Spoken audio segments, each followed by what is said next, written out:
El profesor Julio,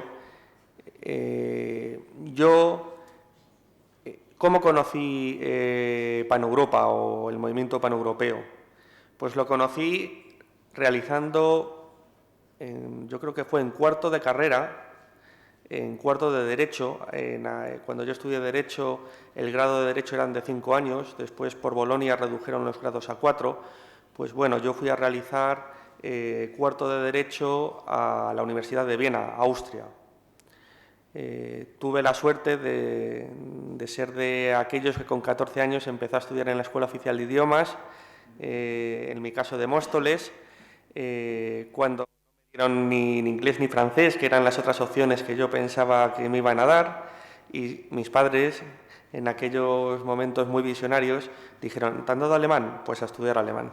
Entonces empecé con 14 años a estudiar alemán, allí en la Escuela Oficial de Idiomas, cosa que me vino muy bien para poder hacer mi Erasmus en Viena. Y luego pude terminar la Escuela Oficial de Idiomas y tengo toda la Escuela Oficial de Idiomas en alemán terminada. Entonces, bueno, con esto no es para presumir, sí que es para decir que los idiomas son muy importantes y que ahora vosotros, sobre todo, que sois estudiantes de Derecho, de Relaciones Internacionales, es fundamental que en esta etapa universitaria, aunque aquí en la Universidad Rey Juan Carlos a los de Relaciones Internacionales soléis estudiar chino o árabe, yo creo que cualquier idioma es realmente importante, sobre todo, evidentemente, el inglés, y en el alemán también es muy importante en Europa y tampoco hay que descuidarlo.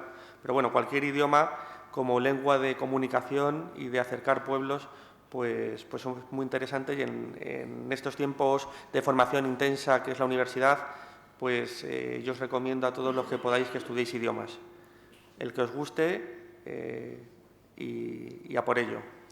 Bueno, pues yo entonces conocí Paneuropa estando allí en Viena. Recibí varias invitaciones por varios estudiantes también Erasmus que había allí y demás, y participé en sus actividades. Al regresar a España, entré en contacto con el capítulo español, con la Asociación Española, que ya también estaba fundada en España. Entonces estaba presidida por otro gran europeísta que fue presidente de la Xunta de Galicia, Gerardo Fernández Albor, que fue también muchos años eurodiputado. Y me comprometí en la asociación, empezamos a organizar actividades y yo he estado liderando el grupo de jóvenes pues desde entonces. Ahora estoy en un momento de transición porque hace 3 semanas, la semana antes de Semana Santa, en la Asamblea General que tuvimos en España me nombraron secretario general de Paneuropa España. Y entonces no he dimitido todavía como presidente de Paneuropa Juventud de España, pero ya sí que estoy haciendo un núcleo de gente joven para que asuma el relevo, porque evidentemente pues uno no puede ser joven eternamente presidente. Me mantendré como presidente fundador si quieren los jóvenes, pero hay que seguir dando pasos. Además, acabo también de tener hace 5 semanas mi segundo hijo, entonces en estos momentos hay que ir dando paso a los universitarios sobre todo. Entonces, bueno, esto simplemente lo cuento como anécdota un poco de vida para que veáis que si uno se esfuerza, pues que puede ir alcanzando esas metas que se proponga en la vida. Yo estudié Derecho y Ciencias Políticas en la Universidad Complutense, una universidad pública de Madrid como es la Universidad Rey Juan Carlos. Y desde hace 2 años doy clases aquí en la Universidad Rey Juan Carlos. Entonces, todo lo que os propongáis, si os esforzáis, lo podréis conseguir. Y bueno, yo no he conseguido muchas cosas, pero bueno, ya cumplí el 2 de abril 40 años, ya estoy casado, tengo 2 hijos, tengo mi trabajo. Entonces, si os esforzáis, vosotros que tendréis la mayoría 19, 20, 21, veréis que el tiempo pasa muy deprisa y que antes que os imaginéis, pues estaréis con la carrera acabada, trabajando, esperemos que en lo que queráis, porque también las cosas están complicadas hoy en día, y la sociedad cada vez es más competitiva, más cambiante, que os voy a contar en un tiempo de la globalización como en el que vivimos, donde tenemos que estar más preparados que nunca y, sobre todo, ser capaces de adaptarnos a los cambios que se van produciendo. Y hoy empezamos a trabajar en un trabajo y dentro de 3 años podremos trabajar en otro. Y la universidad lo que nos está preparando es precisamente a tener esa capacidad de cambio con esas herramientas que nos facilitan, amueblándonos la cabeza y siendo capaces de reinventarnos, porque en el fondo, aunque esto no lo debería decir, prácticamente todo está en Internet. Entonces, lo que tenemos que ser capaces es precisamente de todos esos conocimientos, ser capaces de ordenarlos en la cabeza y, sobre todo, saber buscarlos y tener muchísima capacidad de adaptación al cambio, porque hoy en día lo memorístico es importante para tener la cabeza bien amueblada, pero no podemos tener todo en la cabeza. Y ahora sí que voy a comenzar con mi pequeña exposición. Bueno, pues como os dije, conocí PanEuropa en Austria. En Austria fue fundada en 1923 por un conde austrohúngaro, Ricardo Kondhoff-Kalergi, que era hijo de un diplomático austrohúngaro, entonces todavía existía Austria-Hungría, y hijo también de una japonesa. De hecho, Kondhoff-Kalergi nació en Tokio. Y bueno, fruto de esa mezcla europea-japonesa, pues surgió este movimiento que en el fondo lo que pretende es construir una Europa basada en los valores, en los principios de la igualdad, de la libertad, de la solidaridad, del respeto a los derechos humanos y desde una óptica también humanista. Kondhoff-Kalergi hizo menos énfasis en eso, quizás en la óptica esta humanista, pero sí su sucesor Otto de Habsburgo, que sí que dijo que los europeos teníamos una identidad que era fundamentalmente aquella construida por la filosofía griega, el derecho romano y la identidad judeocristiana, que también es uno de los pilares, el humanismo cristiano, de la construcción de la civilización occidental, también, como sabéis, con las aportaciones del racionalismo, la Revolución Francesa, que también son aportaciones, pero indudablemente el hecho de la identidad cristiana de Europa, pues desde un punto de vista histórico y sociológico, pues es innegable.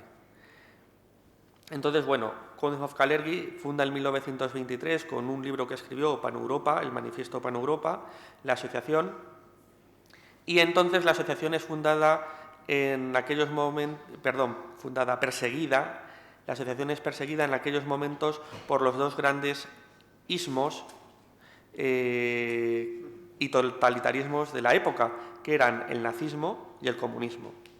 De hecho, el Partido Nacional Socialista, el partido nazi, prohibió PanEuropa en Alemania y en aquellos países que controlaban. También el comunismo persiguió a PanEuropa. Kondhoff-Kalergi se tuvo que ir de Europa a Estados Unidos porque le perseguían. En esos momentos termina la Primera Guerra Mundial, cae el Imperio Austrohúngaro, la familia imperial Habsburgo tiene que abandonar también Austria-Hungría, se exilian en Madeira y allí muere el último emperador de Austria-Hungría, el emperador Carlos, padre de Otto de Habsburgo. Bueno, pues a Otto de Habsburgo también los nazis le persiguieron y también los comunistas le perseguían. Y entonces Otto de Habsburgo tuvo también que exiliarse a Estados Unidos. Y Otto de Habsburgo allí conoció en Estados Unidos a Kondhoff-Kalergi. Y bueno, pues desde allí pues decidieron, cuando pudiesen regresar a Europa, terminada la Segunda Guerra Mundial fundamentalmente, pues entonces proseguir con la asociación. Termina la Segunda Guerra Mundial y ya no tenemos nazismo, pero continuábamos teniendo al comunismo como elemento que perseguía a la asociación. Y entonces la asociación intentó apoyar y crear movimientos paneuropeos en aquellos países del bloque comunista, del bloque del Pacto de Varsovia. Muere Kalergi en 1973 y le sucede como presidente Otto Habsburgo. Y Otto Habsburgo sí que hace más énfasis en el tema de los valores y del humanismo cristiano dentro de la asociación. Luego, como hitos interesantes de la asociación, bueno, como bien sabéis, en 1989 cae el muro de Berlín. Eso fue, creo que en octubre, noviembre. En noviembre de 1989 cae el muro de Berlín y en agosto de 1989 Paneuropa organiza un picnic en Hungría, en aquel momento comunista, el picnic de Sopron, donde ciudadanos de la Alemania Oriental, de la República Democrática Alemana, de la Alemania comunista, de la DDR, entraron en Hungría, porque dentro del Pacto de Varsovia sí que había cierta libertad de movimiento, y entonces, por unos acuerdos que hubo entre miembros de Paneuropa de Hungría, que estaban totalmente clandestinos, y miembros de Paneuropa que sí que estaban perfectamente legalizados ya en Austria, consiguieron, justo en la frontera se celebra ese picnic, es decir, que era una cosa festiva para comer juntos y de hermandad y demás, atravesar la frontera entre Hungría y en Austria, y unos 300 ciudadanos de la antigua Alemania DDR entraron en la Europa libre, es decir, en Austria.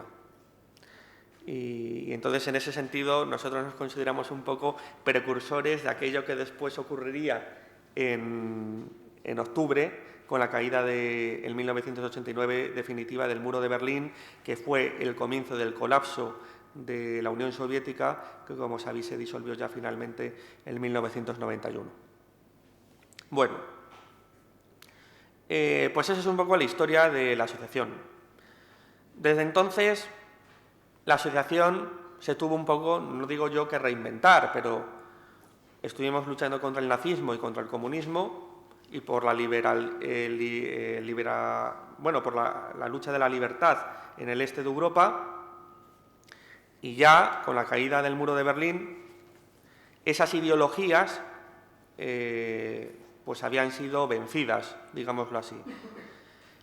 Pero el movimiento paneuropeo se puso como objetivo, esas ideologías han sido vencidas, pero nosotros defendemos la unidad de toda Europa, es decir, no solamente de una parte de Europa, no solamente de la parte occidental de Europa.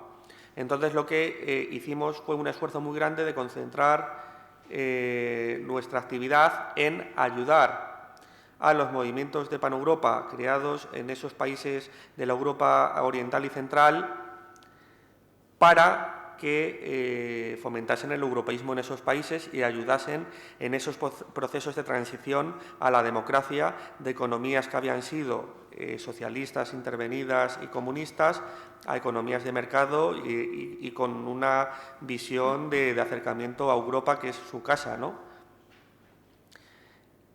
Y también por esas razones históricas del origen del nacimiento de Paneuropa en Austria, en la parte del antiguo Imperio Austrohúngaro, pues entonces tuvimos muchísima presencia en Balcanes occidentales, en Hungría, en República Checa, República Eslovaca, Polonia, para ayudar que la gran ampliación fuese lo antes posible. Y entonces se produjo en 2004 esa gran ampliación y luego se produjo también la entrada de Eslovenia y de Croacia más tarde, en el 2013,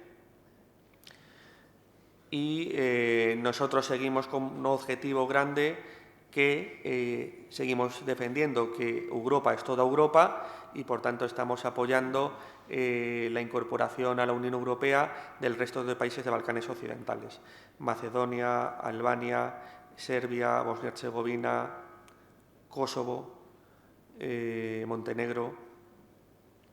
Y hace 1 año y medio hemos creado también en Ucrania una Pan-Europa-Ucrania, porque queremos apoyar que al menos Ucrania pueda elegir en libertad si quieren decidir la vía europea, como parece ser que han elegido, sin intromisiones de su gran vecino, sus primos del este, Rusia, ¿no?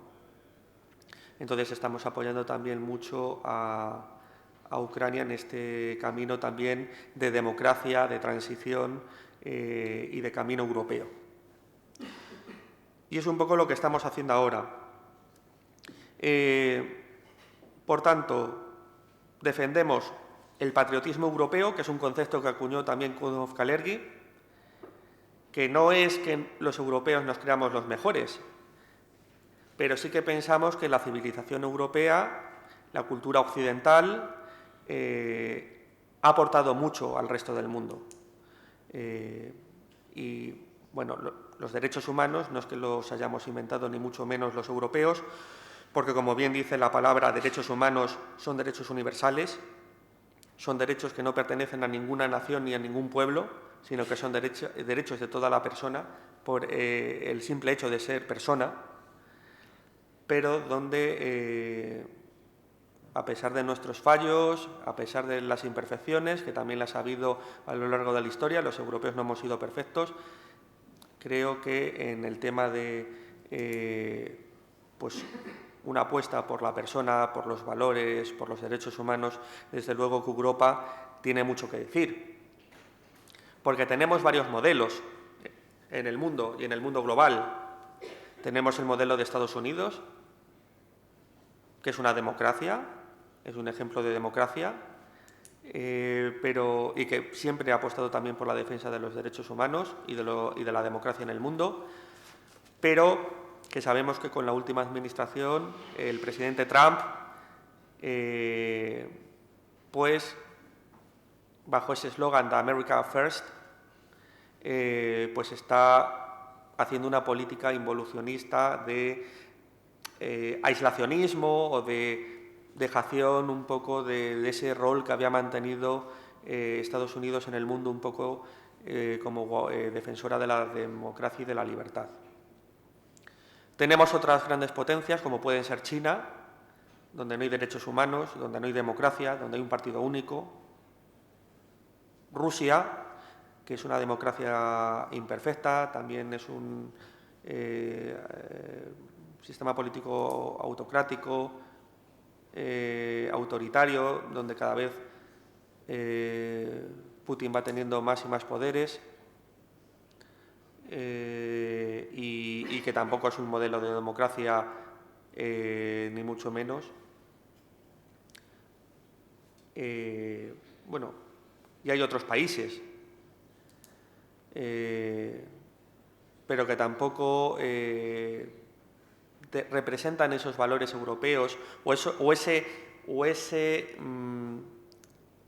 esa forma de vida que queremos los europeos preservar, como pueden ser, por ejemplo, el estado del bienestar, o pueden ser determinadas señas de identidad que tanto nos ha costado a los europeos alcanzar.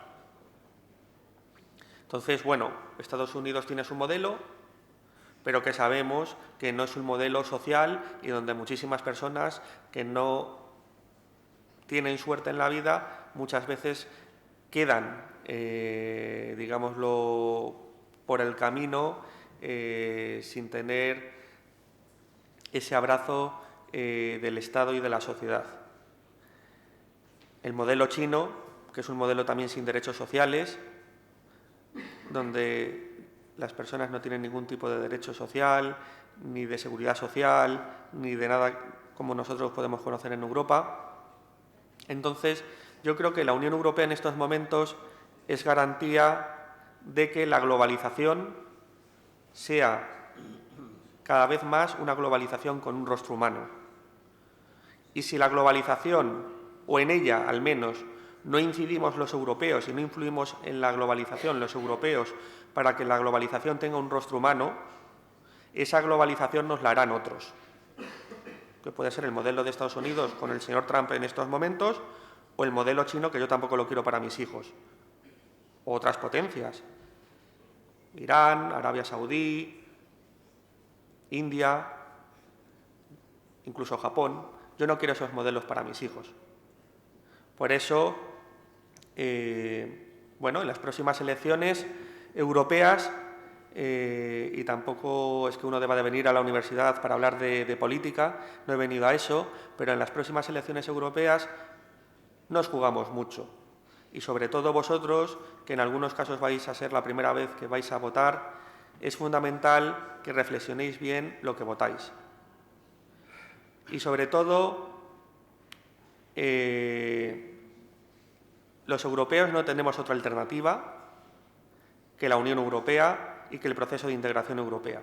Fuera de esa alternativa es la nada, es el caos, es el desorden. Y eso no es meter miedo, eso es la realidad. Es decir, en un mundo global, solamente si los países de la Unión Europea estamos unidos y trabajamos cada vez más integrados, con todas las imperfecciones que hay, que las hay, la Unión Europea no es perfecta, la Unión Europea tiene que mejorar muchísimas cosas, tiene que ser más cercana al ciudadano, tiene que ser menos burocrática, tiene que explicar mejor qué es lo que hace, porque muchísimas veces la Unión Europea hace muchísimas cosas que los ciudadanos de a pie, nosotros, desconocemos. La Unión Europea, por ejemplo, es la potencia a nivel mundial mayor en donación, ayuda al desarrollo, al tercer mundo, en cooperación internacional, el mayor donante a nivel mundial, y eso muchas veces se desconoce, muy por delante de los Estados Unidos, muy por delante de China, muy por delante de Japón. Los europeos estamos comprometidos con la solidaridad en el mundo, y eso muchas veces se desconoce, y hay que decirlo.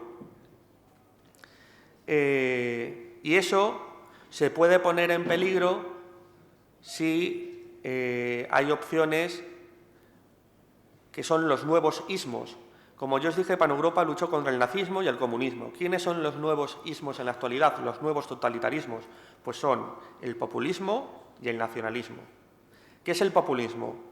El populismo son aquellos que dan soluciones fáciles a problemas complejos.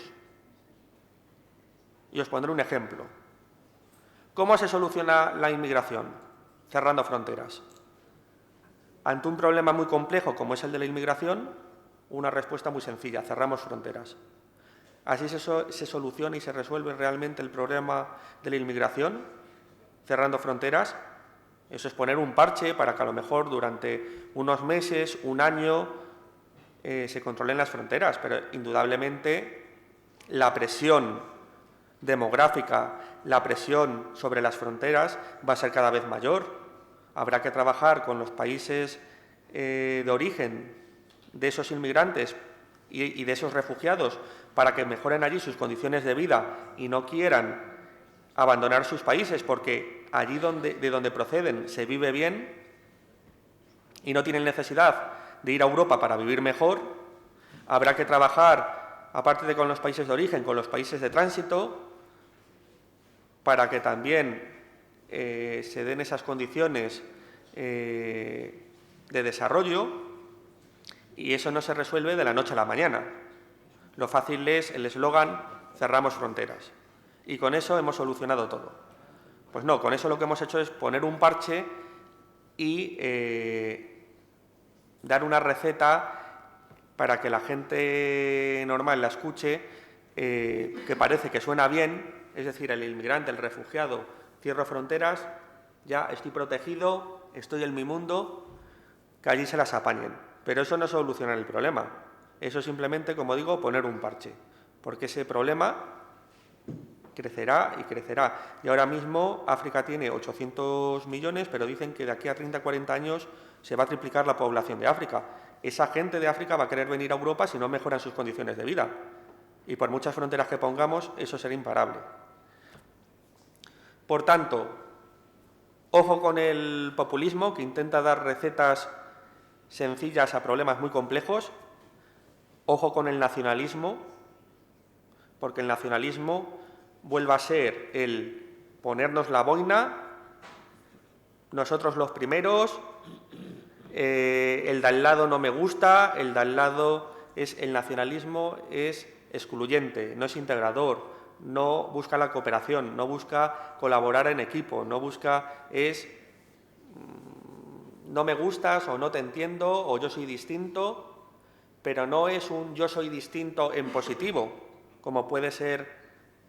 Es normal que uno esté muy orgulloso de ser de donde es. Uno, si es de Madrid, de Galicia, de Andalucía, es normal que esté muy orgulloso de ser de Andalucía, de Galicia, de Madrid, de donde sea. O de Venezuela, o de Argentina, o de Marruecos, de donde sea. Es normal. Y uno es normal que se sienta muy orgulloso además del pueblo donde ha nacido. Eso es muy normal. Y eso es un sentimiento sano.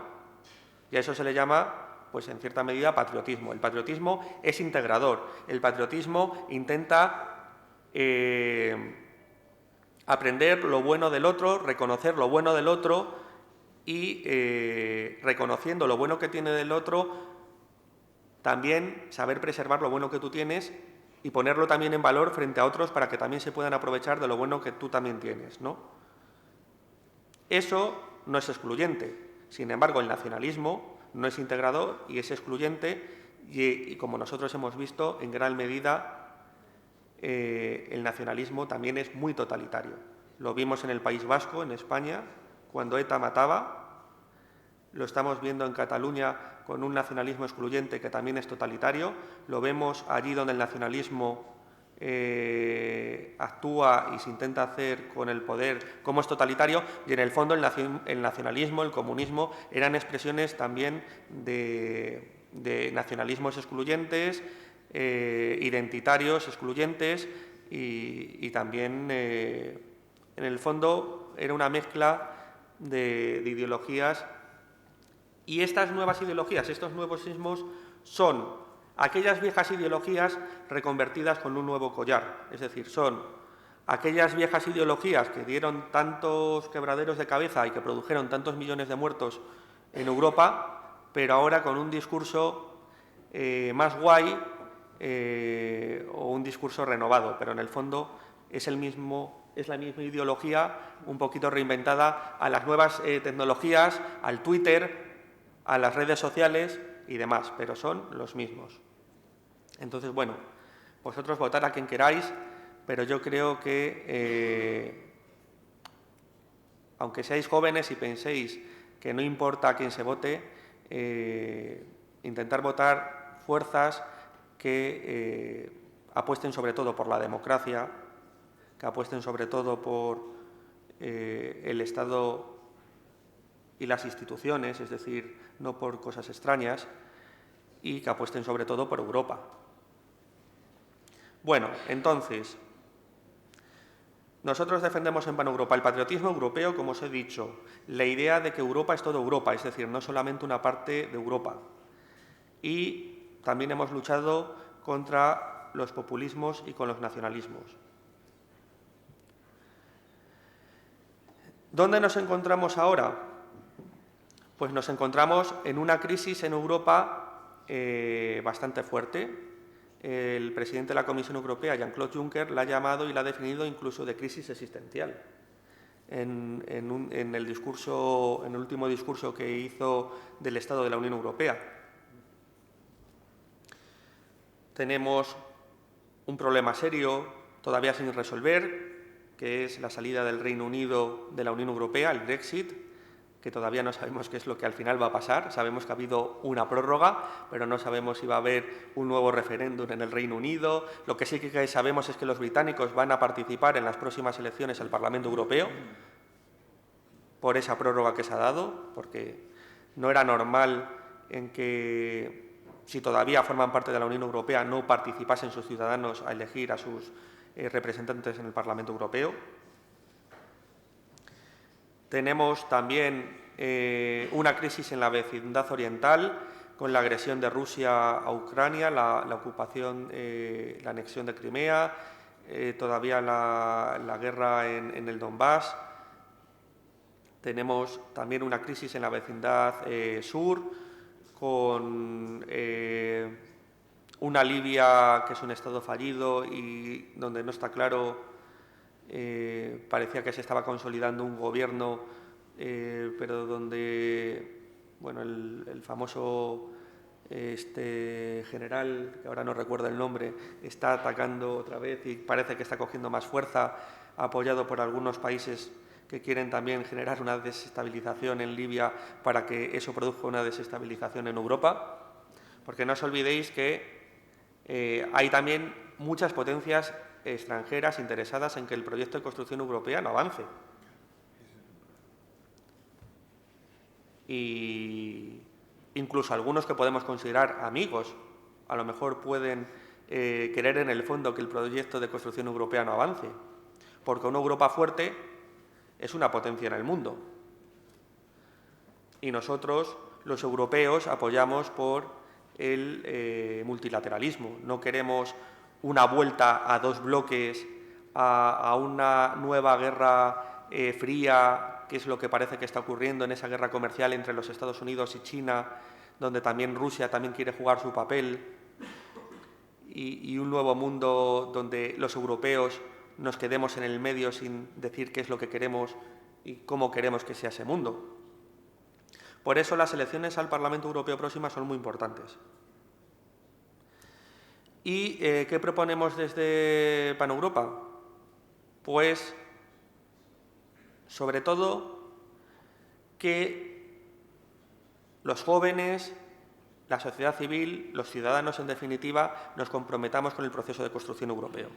Es fundamental que los jóvenes y toda la ciudadanía en general se comprometa con el proceso de construcción europea. La Unión Europea no la construyen burócratas, como se dice. La Unión Europea la construyen nuestros representantes. Que yo sepa, y en 2 minutos lo voy a explicar muy bien, seguro que en vuestras clases de integración europea ya os lo han explicado, pero a mí me gusta hacerlo así. En la Unión Europea tenemos un ejecutivo, un primer ministro, que es Jean-Claude Juncker, en la actualidad. Luego, después de las elecciones, tendremos otro. Tenemos, además, un Parlamento, que en este caso, a mí me gusta explicarlo para que a la gente le quede claro cómo funciona la Unión Europea, que sería bicameral. Tenemos un Parlamento que representa a los ciudadanos, el Parlamento Europeo, que desde el 1979 y este año celebramos los 40 años de elecciones directas por la ciudadanía cada 5 años de manera interrumpida. Este año, en 2019, celebramos esos 40 años de elecciones directas al Parlamento Europeo. Y una Cámara de Representación Territorial que sería el Consejo de la Unión Europea o Consejo de Ministros. ¿Por qué? Porque la Unión Europea está configurada conforme a 2 legitimidades. La de los Estados, representada en el Consejo de la Unión Europea o Consejo, y la de los ciudadanos, representada en el Parlamento Europeo.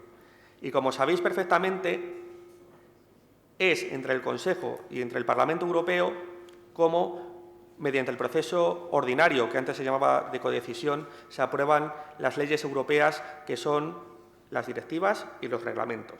Esos son las leyes europeas, que vienen como propuesta del Ejecutivo de la Unión Europea, que es la Comisión Europea. La Comisión Europea hace esas propuestas legislativas de directivas y de reglamentos y son aprobadas por esas 2 cámaras, por el Consejo de la Unión Europea o Consejo de Ministros y por el Parlamento Europeo mediante el procedimiento ordinario o antes llamado, hasta el Tratado de Lisboa, procedimiento de codecisión.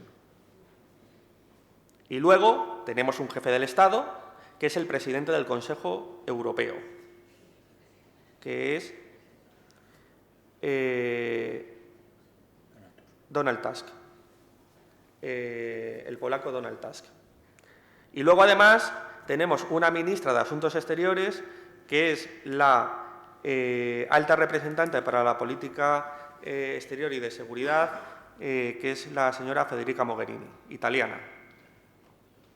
Y que yo sepa, Los miembros del Parlamento Europeo han sido elegidos de manera democrática en todos los países de la Unión Europea por sus ciudadanos.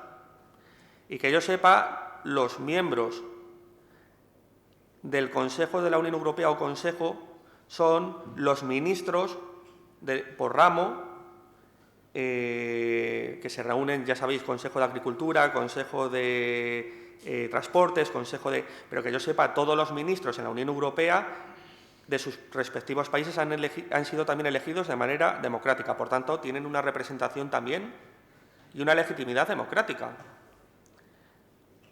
El presidente de la Comisión Europea, es decir, el primer ministro, ha sido también elegido teniendo en cuenta el resultado de las últimas elecciones al Parlamento Europeo.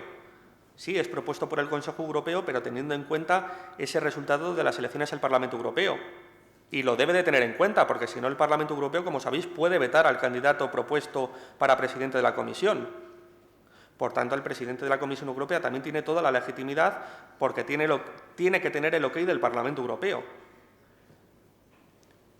En definitiva, cuando os dicen que la Unión Europea no es una institución democrática, es mentira. Lo que pasa es que la Unión Europea todavía no es un Estado. La Unión Europea está a caballo entre un Estado, porque estamos caminando hacia la unión política, y todavía una organización internacional. Y a lo mejor dentro de 30 o 40 años sí que terminaremos siendo lo que pretende PanEuropa, que nosotros defendemos como fin último la creación de lo que decía Commonwealth-Kalergi, los Estados Unidos de Europa. Que eso a lo mejor lo veréis vosotros o lo verán vuestros hijos. Pero es decir, en ese proceso de integración estamos. Y lo que no podemos hacer en estos momentos es decir que este proceso tiene que parar y que tenemos que volver a los Estados-nación. Porque volver a los Estados-nación puede suponer, si dejamos de colaborar entre nosotros, dos cosas. Que vuelvan los egoísmos nacionales y, por tanto, que pudiese haber en un futuro guerras. Y la segunda gran consecuencia, que seamos irrelevantes en el mundo, desde un punto de vista comercial, desde un punto de vista político. ¿Vosotros os imagináis a España sola y aislada negociando tratados comerciales con China y con Estados Unidos? ¿Tendríamos una posición muy ventajosa negociando nosotros individualmente? ¿O es mejor negociar esos acuerdos comerciales y esos acuerdos internacionales con esas otras grandes potencias negociando a 27 o a 28? Pues creo que evidentemente es mejor hacerlo cuantos más países unidos mejor, porque tienes una posición de mayor fortaleza. Y bueno, yo creo que he hablado mucho ya y quizás, en definitiva, lo importante es que yo os animo, como conclusión de mi intervención, a que aprovechéis estos años de universidad para formaros intensamente. Sepáis que la universidad, aparte de ir a clases, a escucharnos a los profesores, la conferencia o la charla que os damos cada día en las clases, es mucho más. Estas jornadas son un ejemplo de que la universidad es mucho más. Las asociaciones universitarias es un ejemplo que la universidad es mucho más, que la universidad es mucho más que solamente las clases, sino también toda la vida que se produce en las aulas, en los pasillos, en la cafetería, que es muy enriquecedora. Que os forméis intensamente, que viajéis, que estudiéis idiomas, que os comprometáis, si podéis, allí donde queráis, en la sociedad civil, porque también los jóvenes tienen que estar comprometidos. Está muy bien lo de estudiar, pero también son unos años en los que hasta que se os complique la vida con los niños y con el trabajo y demás, donde podéis dar también mucho a la sociedad, y eso también os va a hacer crecer mucho, porque cuando uno da, recibe mucho más.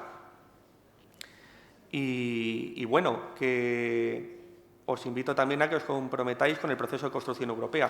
Hay muchísimas asociaciones europeístas, PanEuropa es una de las muchas que existen, y bueno, yo doy clases aquí en Vicálvaro, doy clases en Fuenlabrada, carlos.uriarte@urjc.es, estoy perfectamente localizado. Si necesitáis en algún momento algo, dudas, recomendación para unas prácticas, para lo que queráis, orientación, estoy siempre disponible para mis alumnos o cualquier joven que quiera. vamos, que no tiene que ser un alumno directo mío, que yo lo que soy es una persona que apuesto por formar jóvenes, no por simplemente, o sea, que estoy disponible a cualquier joven que en ese sentido quiera también hacer más cosas. Y, por supuesto, nuestra asociación está abierta a cualquier sugerencia, colaboración, que os integréis, que colaboréis con nosotros. Si formáis parte de otro tipo de asociación, que propongáis cosas también para que las hagamos juntos. En ese sentido, pues os lanzo el guante para que lo recojáis y totalmente disponible. Y muchísimas gracias por haberme escuchado. Y si tenéis preguntas, pues ahora tendré que ir un poco más rápido con el coche a Fuenlabrada, pero también estoy dispuesto 5 minutillos a escucharos. Muchas gracias.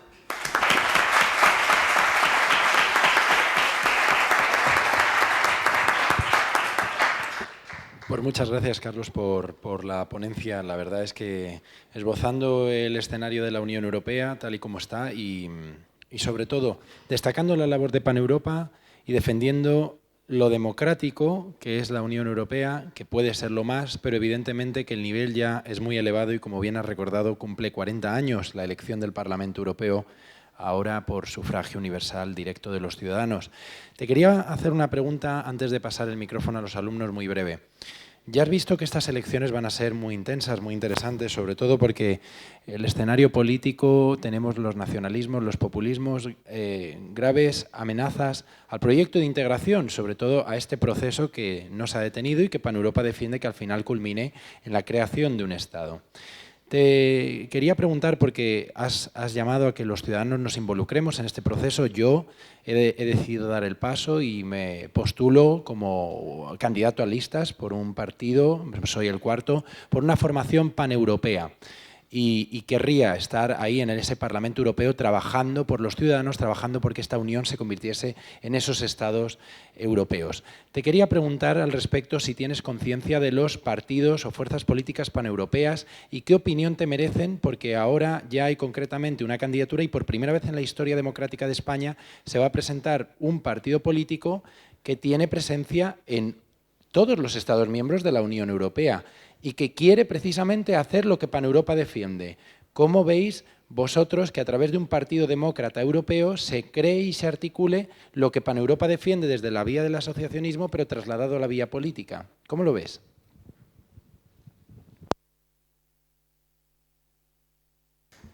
Bueno, la verdad es que tampoco conozco mucho el programa político vuestro y tampoco puedo, digámoslo, dar una respuesta clara, contundente, diciendo que compartimos todo absolutamente o demás. Pero bueno, en resumen, por supuesto que todas las iniciativas de crear nuevos partidos son bienvenidas, que creo que es una iniciativa loable que, por lo que tengo entendido, surge de estudiantes Erasmus, de gente joven universitaria y demás, que van a presentar candidatos en todos los países europeos, cosa que me parece muy, muy interesante y muy de valorar.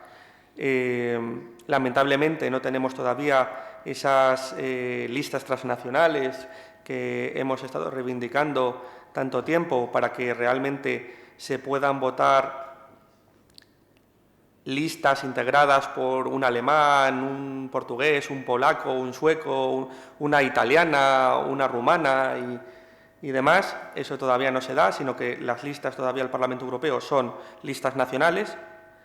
Evidentemente puede haber un rumano, una polaca que vivan en España y que están integradas en esa lista, pero la lista, nosotros cuando votamos es a personas que residen en España y viven en España. Todavía no votamos a un polaco o a una rumana que viven en Polonia y en Rumanía, eso todavía no es posible. Pero evidentemente todas estas nuevas, en definitiva, esto también nace de la sociedad civil, pues son bienvenidas porque lo que intentan es revitalizar la sociedad europeísta, la sociedad civil, y evidentemente eso es muy bueno.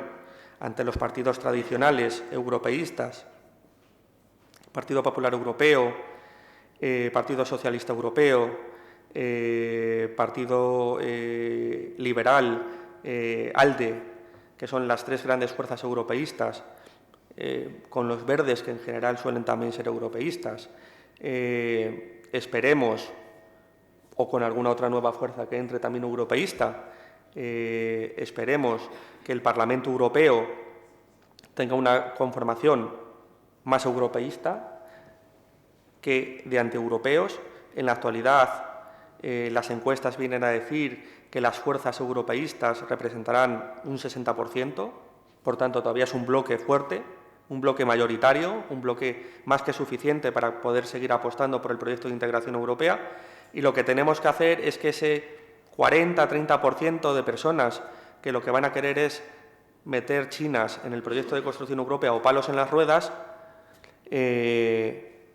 cuya reivindicación también es legítima y es democrática, vivimos en democracia, pues que intentemos que sean cuanto menos mejor para que el proyecto de construcción europeo, que es democrático, continúe. ¿Hay alguien que tenga alguna cuestión para el ponente? ¿Queréis preguntar algo a Carlos en estos momentos? Y si no, pues despedimos a Carlos. Pues muchísimas gracias, Carlos, por haber venido.